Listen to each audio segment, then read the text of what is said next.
कुछ इस्लाह आपसे करना चाहते हैं। आप तमाम लोग इस बात को समझिए, हम आपके बच्चे हैं। इतनी सी उम्र में हम मजलिस इत्तेहादुल मुस्लिमीन का आलम लेकर इस मेरठ शहर के अंदर गुज़िश्ता 8 सालों से हाजी अनस और तमाम हमारे साथी घूम रहे हैं। हम आज इसी सिलसिले में आपके दयार पर मौजूद हैं। हम आपके दरवाजे पर आए हैं, कुछ सवाल आपसे करेंगे और कुछ जवाब अगर आपको मिले तो मेरे भाई यकीनन हमें बताकर भेजिएगा।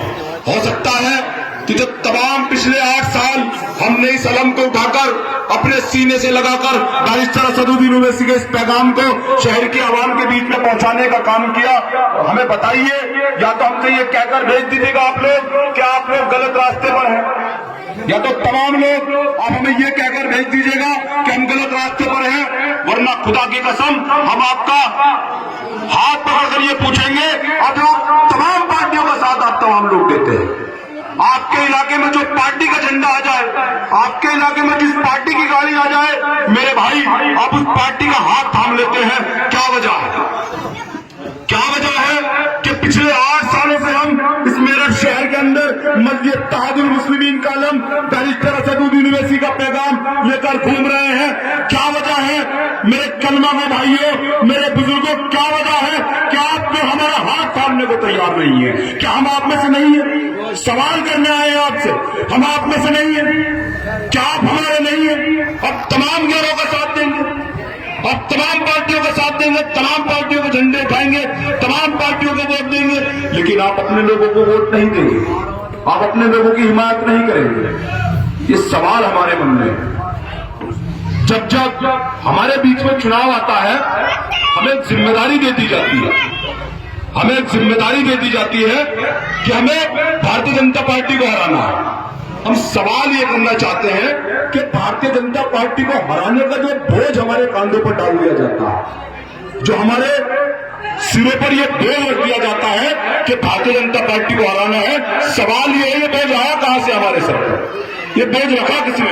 अरे हम तमाम ने कभी भारतीय जनता पार्टी को वोट दिया? सवाल कर रहा हूं, सवाल कर रहा हूं, कभी दिया आपने वोट? कभी दिया आपने बीजेपी को वोट? नहीं दी ना मेरे भाई। जब आपने बीजेपी को वोट दी ही नहीं है तो आप हराएंगे कैसे? कैसे हराएंगे आप? अगर भारतीय जनता पार्टी को हराना है ना, तो मेरे भाई उनको वो हराना पड़ेगा जो उसको वोट देकर जिता रहे हैं। कौन जिता रहा है? कौन जिता रहा है? वो भारतीय जनता पार्टी को वोट देकर वो जिता रहे हैं जिनकी पार्टी के नेताओं की शक्ल में, जिनकी पार्टी के कायद की शक्ल में आप ये महसूस करते हैं कि बीजेपी को हरा देगा। आप वोट देने से पहले कोई सवाल नहीं करेंगे, कोई सवाल आपका नहीं आता कि हमारे तालीम का क्या मयार रहेगा, हमारे रोजगार का क्या मयार रहेगा, हमारे इलाकों की तब्दीलियों का क्या मयार रहेगा। कोई सवाल हमारे पास नहीं होता। एक सवाल होता है कि बीजेपी को हरा दो। इस बीजेपी को हराने के चक्कर में हमारे हालात बद से बदतर होगा। कोई पार्टी हमारे इलाकों की तरफ ध्यान देने को तैयार नहीं है। कोई पार्टी हमारे ऊपर कोई जुल्म हो, कोई नाइंसाफी हो, कोई बोलने को तैयार नहीं है। क्यों? क्योंकि वो जानते हैं कि इन उत्तर प्रदेश के 20% मुसलमान, अगर हम आपसे बात कर रहे हैं तो हमारी बात को समझिएगा। 20% मुसलमान होने का मतलब यह है कि उत्तर प्रदेश का हर 5 आदमी मुसलमान। इतनी बड़ी आबादी उत्तर प्रदेश के अंदर हम मुसलमानों की, लेकिन वो जानते हैं कि इनको कुछ देने की जरूरत नहीं। न ये अपने लिए स्कूल मांगेंगे, न अपने लिए अस्पताल मांगेंगे, न अपने बच्चों की तालीम के लिए स्कूल मांगेंगे, न अपने रोजगार की बात करेंगे। हमारी इस कौम पर एक भूत है कि बीजेपी को हराना। इस बीजेपी को हराने के भूत ने हमारी कौम को ऐसी गर्त में पहुंचा दिया है। अरे माए भाई, क्या इस कौम ने फिरौन का दौर नहीं देखा? सवाल कर रहे हैं आप लोगों से। नहीं देखा हमने फिरौन का दौर, नहीं देखा हमने नमरूद का दौर, नहीं देखा हमने अबू जहल अबू लहब का दौर। तो भारतीय जनता पार्टी से मिलकर अपनी सियासी ताकत को कैसे खत्म करेंगे? सवाल करना है, सवाल करना है। समझिए इस बात को, खुदा समझने सियासत क्या होती है। हमें एक बात बता दी जाती है। अभी ये हजरत बोल रहे थे, मैं सलाम करता हूँ मालूम दीन को, मैं सलाम करता हूँ अपने बुजुर्गों को, तो आज कम से कम वो हमारे मंचों पर आकर हमारे सिर पर हाथ रख रहे हैं, हमारे कांधे पर हाथ रखकर कह रहे हैं कि नौजवानों तुम सही रास्ते पर हो, हम तुम्हारे पीछे। हम शुक्रिया अदा करते हैं। अभी ये हजरत बोल रहे थे मेरे पीछे, क्या कहा इन्होंने कि सियासत इल्म की रोशनी, सियासत इल्म। अरे भाई 2 मिनट दे दीजिए ना मेरे भाई। अरे भाई किधर देख रहे हैं भाई? दूल्हा भाई, दूल्हा तो इधर खड़े ना मेरे भाई, टेंशन नहीं लो, इधर खड़े भाई। सियासत इल्म की रोशनी क्या है? उनकी बात का खुलासा करना चाहता हूं, क्या कहा? यकीनन उनके पास वक्त कम था, यकीनन उनके पास वक्त कम था, वो खुलकर नहीं आपको बताना। बता क्या वजह? हमें ये बता दिया जाता है कि सियासत एक अलग चीज है और दीन अलग चीज है। नहीं है मेरे भाई, सियासत और दीन एक सिक्के के 2 पहलू, एक सिक्के के 2 पहलू है मेरे भाई। कैसे? हम ये बात कहना चाहते हैं और यहाँ पर आलिम दीन मौजूद है, हम उनकी मौजूदगी में ये बात कहने की जरूरत कर रहे हैं। अगर हम गलत हो, अगर हमारी बात में कहीं झूठ हो, हमारी बात में सच्चाई ना हो, तो हमारी इस्लाह करें। और अगर हम गलती करें, हमारा गिरबान पकड़ लें, हम यकीनन उनके सामने अपनी गर्दन को छुपाएं। कैसे? हमारी जिंदगी जीने के लिए जो अल्लाह ताला ने किताब उतारी, कुरान करीम में, सवाल मेरा ये है, जब कुरान के अंदर जब बच्चा पैदा होगा दुनिया से रुखसत होने तक के वक्त तक, क्या तमाम जिंदगी जीने का तरीका है कुरान के अंदर? ये नहीं, कोई तरीका ऐसा है तो कुरान ने हमें नहीं बताया। जीना कैसे है, खाना कैसे है, सोना कैसे है, पहनना कैसे है, उठना कैसे है, तमाम जिंदगी जीने का तरीका, तमाम पड़ोसी के साथ क्या अखलाक है, रिश्तेदारी कैसे, रिश्तेदार के साथ क्या तरीका होना चाहिए, तमाम दुनिया में रहने का तरीका कुरान ने हमें बताया। तो सवाल ये है मेरे भाई, जब हमें तमाम तरीके कुरान ने बता दिए तो सियासत का तरीका हमें कैसे नहीं बताएगा? और क्यों नहीं बताएगा? क्योंकि हमें तो दुनिया ने अल्लाह के अंदर राज करने के लिए भेजा था ना।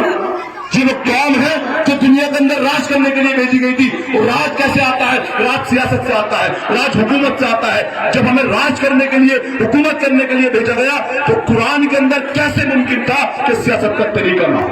कैसे मुमकिन है? तरीका है। कुरान में अल्लाह ताला ने साफ साफ कहा कि इताअत करो अल्लाह की, अल्लाह के रसूल की और अपने अमीर की, जो तुम में से। समझिएगा मेरी बात। आपका भाई, आपका बच्चा आपके बीच में खड़ा होकर जो जुर्रत कर रहा है, मैं फिर कह रहा हूं आपसे कि या तो हमें ये कहकर भेज दीजिए कि आप गलत रास्ते पर ने, वरना खुदा हमारा आप थाम कर ये कहिए कि हम आपके साथ हैं। जब कुरान में अल्लाह ताला ने कहा कि इताअत करो अल्लाह के, अल्लाह के रसूल की और अपने अमीर की, जो तुम में से हो। अगर अल्लाह ताला ये कहकर छोड़ देते कि इताअत करो अल्लाह के, अल्लाह के रसूल की और अपने अमीर की, तो कोई बात नहीं। अल्लाह ने क्या कहा कि इताअत करो अल्लाह की, अल्लाह के रसूल की और अपने अमीर की, जो तुम में से हो। मिनकुम शर्त लगा दी अल्लाह ताला ने, जो तुम में से हो। तो सवाल ये करना चाहते हैं, आप तमाम दिन पार्टियों को वोट दे रहे हैं, क्या अखिलेश यादव हम में से है जब तक कलमा पढ़कर मुसलमान न हो जाए? सवाल है मेरा, क्या मायावती हम में से है? क्या राहुल गांधी हम में से है? अगर मेरे भाई हम में से कोई है, यही मेरा कायद नकीब मिल्लत बैरिस्टर सदुद्दीन ओवैसी, जो 5 वक्त नमाजी है, जो मेरे भाई आपके साथ रोजे महशर में भी खड़ा होगा, तमाम जो तरीके इस्लाम ने बताए हैं वो आपके साथ निभाएगा। यही हम में से है, यही कुरान का तरीका है, यही कुरान का तरीका है। हमारा कायद हम में से मेरे भाई। हम इस बात पर क्यों कामयाब, हम इस बात को क्यों नहीं समझते? सवाल ये है। और सियासत क्या होती है? अभी हजरत की बात करो, सियासत क्या होती है? जिंदगी में सियासत की जरूरत क्या होती है? याद कीजिए वो वक्त, याद कीजिए वो वक्त जब खाना काबा के अंदर 360 बुत रखे हुए थे। अगर सही हूं, सही हूं, अगर गलत हो तो मेरा गिरबान पकड़ लीजिए। जब खाना काबा के अंदर 360 बुत रखे हुए थे, अल्लाह और इस्लाम के अंदर बुत परस्ती हराम करार दे दी गई, लेकिन खाना काबे के अंदर 360 बुत रखे हुए हैं और अल्लाह के नबी खाने काबे का तवाफ कर रहे हैं उन बुतों के अंदर रखे होने के बावजूद। और बुत परस्ती इस्लाम के अंदर हराम करार दे दी गई, लेकिन खाना काबा के अंदर 360 बुत रखे हैं और अल्लाह के नबी खाने काबे का तवाफ कर रहे हैं मेरे भाई। क्यों? क्यों? मक्का की हुकूमत हाथ में नहीं थी। समझ रहे हैं इस बात को? क्या जिंदगी में सियासत की जरूरत है? ये बता रहा है आपका बच्चा। मक्का की हुकूमत हाथ में नहीं थी। मक्का की हुकूमत किसके हाथ में थी उस वक्त? अबू जहल और अबू लहब के हाथ में। जब आपको तमाम तरीकों से मक्का के अंदर परेशान किया गया, तमाम आप पर जातियां की गई, तो अल्लाह के नबी ने हिजरत की, मक्के पहुंचे। मक्के में पहुंचकर ताकत इकट्ठा की, सुलह हुदूबिया हुई, लंबी कहानी शॉर्ट रहा। मक्का पहुंचकर ताकत इकट्ठा की, मदीना पहुंचकर ताकत इकट्ठा की, वापस मक्का आए, मक्का फतह किया, मक्का की हुकूमत हाथ बनी, उसके बाद वो खाने काबे से दूर निकले हैं। बताइए ये बात गलत है, ये बात सच है? ये जरूरत जिंदगी में सियासत की, आपको सियासत में दखल लेना पड़ेगा, और न सियासत आपकी जिंदगी में दखल दी। आपने सियासत में दखल नहीं दिया, आपकी जिंदगी में सियासत में दखल दिया, बाबरी मस्जिद आपकी आंखों के सामने शहीद कर दी। आपने सियासत में दखल नहीं दिया तो जिंदगी में सियासत ने आपकी जिंदगी में दखल दिया। आपकी मां और बहनों के हिजाब पर पाबंदी की बात की। आपने सियासत में दखल नहीं दिया तो सियासत ने आपकी जिंदगी में दखल दिया। आप पर CAA और NRC जैसे कानून लाने की कोशिश की गई। आपने सियासत में दखल नहीं दिया तो सियासत ने आपकी जिंदगी में दखल दिया। आपको दाढ़ी और टोपी के नाम पर चौराहों पर मार भीड़ में घेरकर मारने का काम आपको, क्योंकि आपने सियासत में दखल नहीं दिया मेरे। तो सियासत ने आपकी जिंदगी में दखल दी। अगर चाहते हो कि सियासत आपकी जिंदगी में दखल न दे तो सियासत के अंदर आपको दखल देना पड़ेगा। अपनी कौम के बच्चों के मुस्तकबिल के लिए, इस कौम के रोशन मुस्तकबिल के लिए खुदाया सियासत में हिस्सा लीजिए। गुलाम बनकर नहीं जीना, हाकिम बनने के लिए आए हैं, हुकूमत करने के लिए आए हैं। अल्लाह के तरीके को मानकर, हुजूर के तरीके को मानकर हम उस पर जिंदगी गुजारेंगे। और जिस तरह से कुरान ने बताया हमारा कायद हमने से, तो मेरे भाई हम कैसे इस बात से इनकार कर सकते, कैसे इनकार कर सकते? बात करते हैं बैरिस्टर साहब, ये तो हुई हजरत की बात कि सियासत जिंदगी में क्यों जरूरी है। बात करते हैं बैरिस्टर असदुद्दीन ओवैसी साहब। ये तमाम पार्टियां अगर आपके लिए ईमानदार होती, इन पार्टियों के अंदर दयानतदारी होती, अगर इन पार्टियों के अंदर आपके लिए मोहब्बत होती, तो मेरे भाई बैरिस्टर असदुद्दीन ओवैसी को 18 किलोमीटर दूर से चलकर उत्तर प्रदेश आने की कोई जरूरत नहीं। लेकिन हमारी सियासी सोच, हमारे सियासी इल्म और हमारी सियासी ताकत को खत्म करने का काम उत्तर प्रदेश के अंदर किया गया। तो बैरिस्टर असदुद्दीन ओवैसी ने कहा कि अभी एक दीवाना हिंदुस्तान की जमीन पर मौजूद है, अभी एक दीवाना हिंदुस्तान की सियासत में मौजूद है। अगर मेरे कलमा को भाइयों पर, अगर इस कौम पर, दलितों पर, पिछड़ों पर, आदिवासी पर जुल्म होगा तो सबसे पहले सीरत तान कर बैरिस्टर असदुद्दीन ओवैसी उन जालिमों के सामने खड़ा होगा। ये वजह उत्तर प्रदेश आने की, ये वजह उत्तर प्रदेश आने की। लेकिन अफसोस की बात यह, अफसोस की बात यह है कि बैरिस्टर साहब ने जब से उत्तर प्रदेश के अंदर आपको मुत्तहिद और मुनज़्ज़म करने की एक मुहिम चलाई है, तो हमें अफसोस इस बात का है, हमें दुख इस बात का है कि यही मेरी कौम क्यों इस सबसे हरे परचम को उठाने से डर रही है। क्यों हमारे बीच में तमाम पार्टियों के दलाल, बहुत जिम्मेदारी से बात का इस्तेमाल कर रहे हैं दलाल, क्योंकि उनकी दुकानें बंद होने का खतरा है बैरिस्टर असदुद्दीन ओवैसी के आने से। वही पार्टी, उन तमाम पार्टियों के दलाल, कभी हमारे इलाके में चुनाव के वक्त समाजवादी का दलाल, कभी हमारे इलाके में बहुजन समाज पार्टी का दलाल, कभी हमारे इलाके में चुनाव के वक्त कांग्रेस का दलाल आकर क्या कहता है, अरे भाई इनको वोट नहीं देना। क्या कहते हैं? अरे भाई इनको वोट नहीं देना, ये कहते हैं ना, ये तो बीजेपी को जिताने का है। अरे मेरे भाई, जितनी फिक्र मेरी इस कौम को बीजेपी को हराने के लिए है तुम्हारे अंदर है ही नहीं। मेरी कौम जब जब चुनाव आया 2014 के चुनाव में हमने बीजेपी को हराने के नाम पर वोट किया, 2017 के चुनाव में हमने बीजेपी को हराने के नाम पर वोट किया, हमने 2019 के चुनाव में बीजेपी को हराने के नाम पर वोट किया, हमने 2022 के चुनाव में भी बीजेपी को हराने के नाम पर वोट किया। लेकिन हम हर बार मायूस हुए, हम हर बार मायूस हुए। क्यों, कैसे मायूस हुए? वजह समझिए आपने इस बात की। क्या आप तो यकीनन ईमानदारी से बीजेपी को हराने के नाम पर वोट कर रहे हैं ना मेरे भाई? बीजेपी क्यों नहीं हारेगा?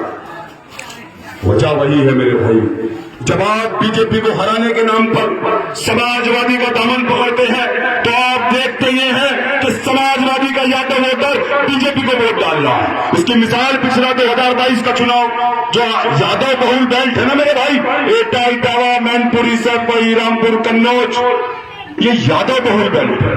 इस बेल्ट में 62 सीटें ऐसी है जहां पर यादव अपने दम पर सीट जिता सकता है।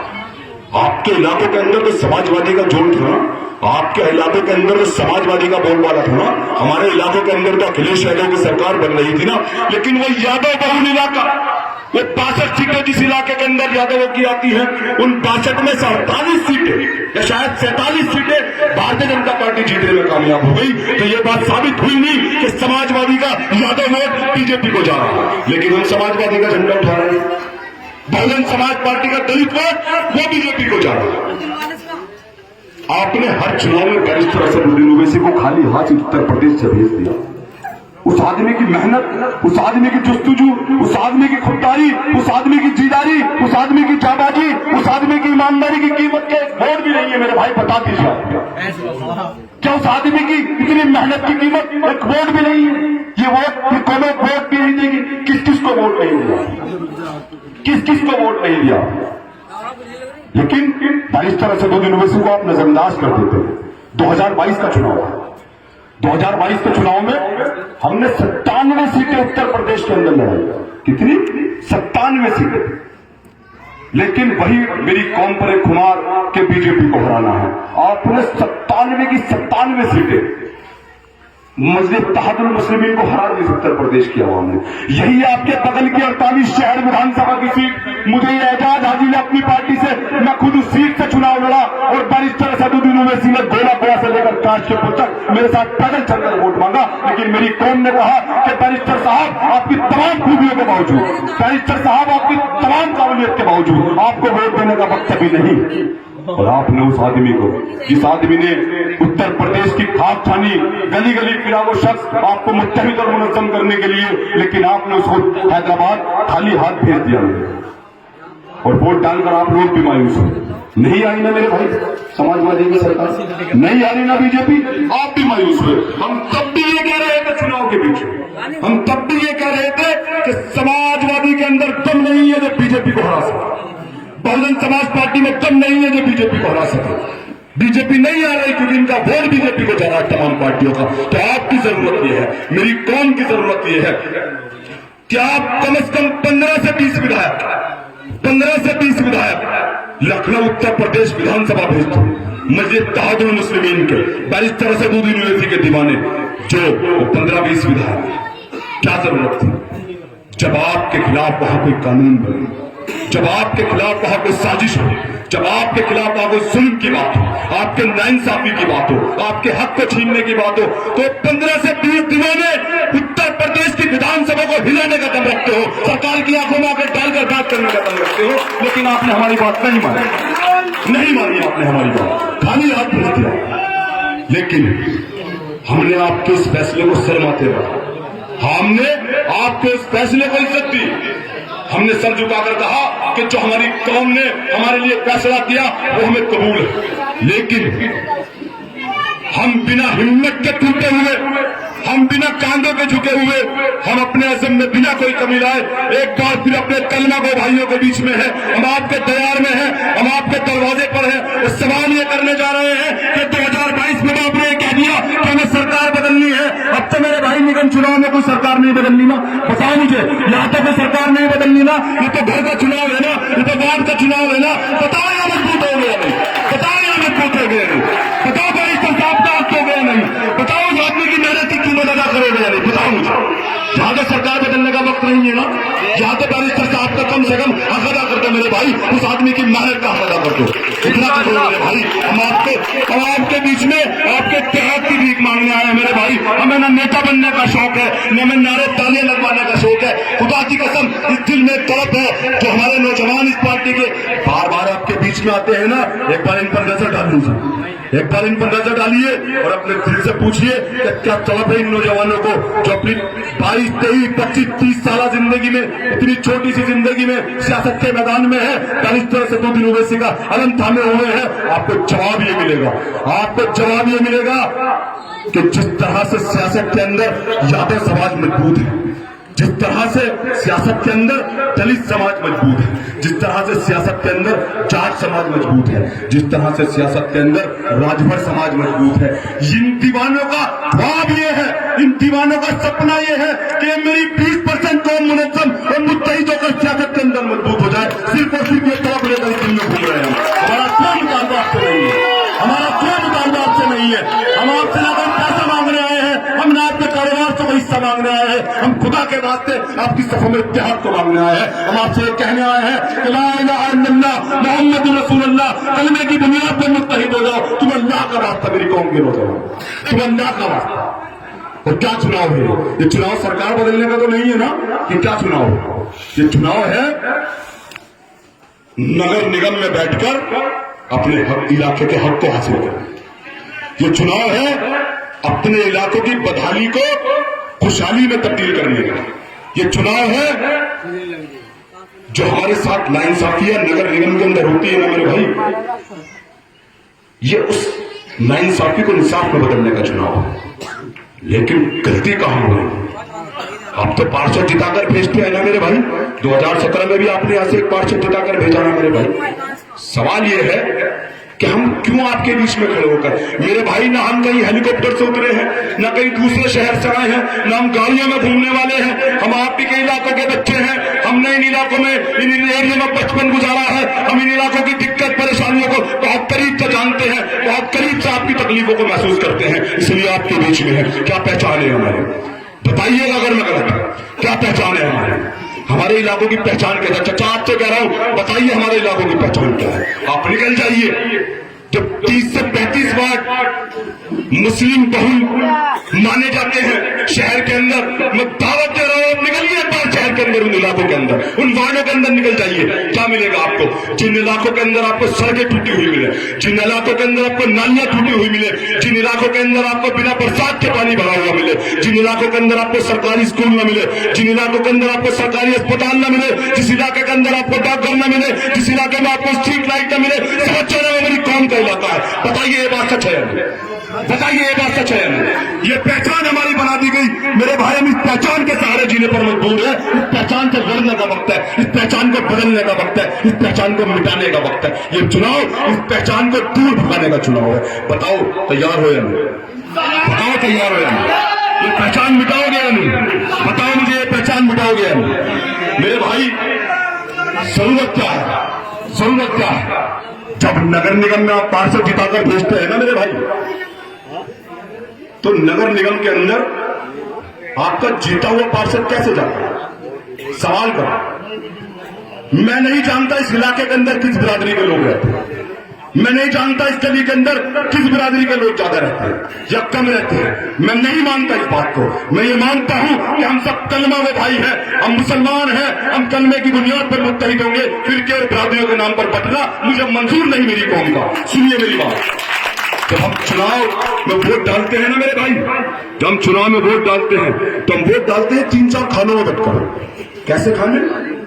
बिरादरी के नाम पर, पड़ोस के नाम पर, रिश्तेदारी के नाम पर। एक खाना ये होता है, अजीब ही खाना है साहब, वो जीत रहा है साहब, उसे वोट दे देंगे। अरे मेरे भाई, दुनिया के अंदर अशरफुल मखलूक खुदाया अपने दिमाग का इस्तेमाल करो। आप 3-4-5 खानों में बैठकर जब वोट डालते हैं ना मेरे भाई, तो आपके उस बटे हुए वोट का जो नतीजा आता है, आपके उस बिखरे हुए वोट का जो नतीजा आता है ना, वो नतीजा ऐसा आता है कि एक बड़ा नाअहल, नाकाबिल और बड़ा क्या हिम्मती पार्षद आपके इलाके से जीतकर निगम को चला जाता है। ये हालात हमारे वोट डालने के। लेकिन समझिए इस बात को, इसके उलट हमारे इलाकों में वोट पड़ता है ना खानों में बैठकर, और उस खानों में बैठकर वोट डालने से हमारे इलाकों में बेहतर और मजबूत पार्षद नहीं चुना जाता ना मेरे भाई। लेकिन समझिए इस बात को, क्या क्या है, बहुत बारीक बात आपको बता रहा हूं, समझिएगा इस बात को। जब वोट पड़ता है शास्त्री नगर के अंदर, जब वोट पड़ता है जागृति बिहार के अंदर, जब वोट पड़ता है ब्रह्मपुरी के अंदर, जब वोट पड़ता है माधवपुरम के अंदर, जब वोट पड़ता है जैन नगर के अंदर, जब वोट पड़ता है साकेत के अंदर, जब वोट पड़ता है उन तमाम इलाकों के अंदर, तो एक नाम नरेंद्र मोदी, एक निशान कमल का फूल, एक विचारधारा भारतीय जनता पार्टी। और उस वोट डलने का जो नतीजा होता है, उस वोट डलने का जो नतीजा होता है ना मेरे भाई, तो उन इलाकों से 40, 45, 50 का झुंडा कर नगर निगम में बैठ जाए। उनका नाम है, निशान है, विचारधारा है। और जब उनके सामने आपके टुकड़ों में जिताए हुए पार्षद, आपके खानों में जिताए हुए पार्षद, जिनकी न कोई नाम, न कोई निशान, न कोई विचारधारा, जब वो नगर निगम को जाते हैं ना मेरे भाई, तुम 40-50 के झुंड के सामने सहमे सहमे से रहते। जब आपके इलाके के बेहतरी के हक का मुतालबा करना होता है, जब आपके इंसाफ की बात करनी होती है, जब आपके हक की बात करनी होती है, तो मेरे भाई इन टुकड़ों में जिताए हुए पार्षदों की हिम्मत ही नहीं होती 40-50 के झुंड का मुकाबला कर सके मेरे भाई, हिम्मत ही नहीं होती उनकी। तो क्या फायदा ऐसे पार्षद आपके जिताने का? सवाल कर रहे हैं मेरे, क्या फायदा आपका ऐसे पार्षद जिताने का? आप एक बार बहुत लंबा टाइम आपसे मांगने नहीं आए, गुज़िश्ता 77-76 सालों से आप वोट कर रहे हैं ना मेरे भाई तमाम लोगों को। हम 5 साल की बात आपसे कर रहे हैं, कुल 5 साल की बात। आप एक बार ये 30 से 35 मुस्लिम बहुलवाड़ है ना, आप एक बार एक नाम असदुद्दीन ओवैसी, एक निशान पतन, एक विचारधारा मिल्ली क़यादत, इसके नाम पर वोट कर दो। इस वार्ड 81 से अशरफ जान को आप निगम भेज दो। खुदा की कसम ये 40-50 करोड़ दूर है, ये 40-50 करोड़ दूर है। इसकी हिम्मत नहीं हो सकती कि आपके 500 का मुकाबला कर सके, क्योंकि हमारे अंदर जो कैडर है, हमारे अंदर जो मिशन है, हमारे अंदर जो बेबाकी है, हमारे अंदर जो बेखौफ अंदाज है, ये मिशन है, कैडर हमें बैरिस्टर असदुद्दीन ओवैसी से मिला। देखा नहीं आपने, जब ऐवान में आपके हक की बात करनी होती है तो 543 की लोकसभा के अंदर आपका अकेला शेर कैसा दहाड़ता मेरे भाई, देखा ना आपने। आपके पार्षद भी उसी तरह दहाड़ने का काम करेंगे। खुदा आप एक बार एक नाम, एक निशान, एक विचारधारा के नाम पर मस्जिद इत्तेहादुल मुस्लिमीन के पार्षदों को जिताकर भेज दो। और खुदा की कसम जिस दिन आप ये काम कर लेंगे तो आपके इलाके न गंगानगर, न साक्षी नगर, न साकेत से कम होंगे। ये बात आपसे करते।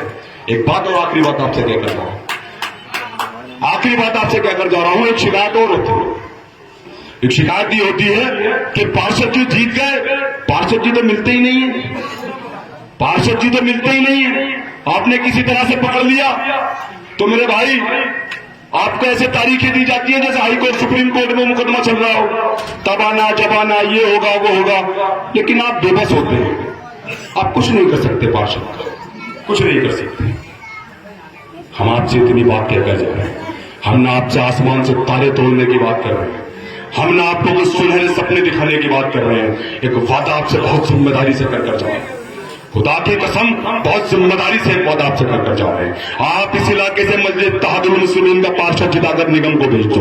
अगर आपका जिताया हुआ पार्षद, हमारा पार्षद आपके काम को न सुने, आपके काम में कोई लापरवाही करे, तो यही आपके बगल में श्यामनगर के अंदर हमारा जिला कार्यालय है। उसी श्यामनगर जिला कार्यालय 4 कदम की दूरी पर मेरा जिला सदर हाजी अनस का मकान है। आप आइए, हमसे शिकायत कीजिए। खुदा की कसम अपने जीते हुए पार्षद का गिरवान पकड़कर आपके बीच में लाने का काम करेंगे। ये वादा आपसे करके जा रहे हैं मेरे भाई। लेकिन अल्लाह का वास्ता आप बैरिस्टर साहब को पहचानिए, उनकी आवाज में आवाज मिला दीजिए।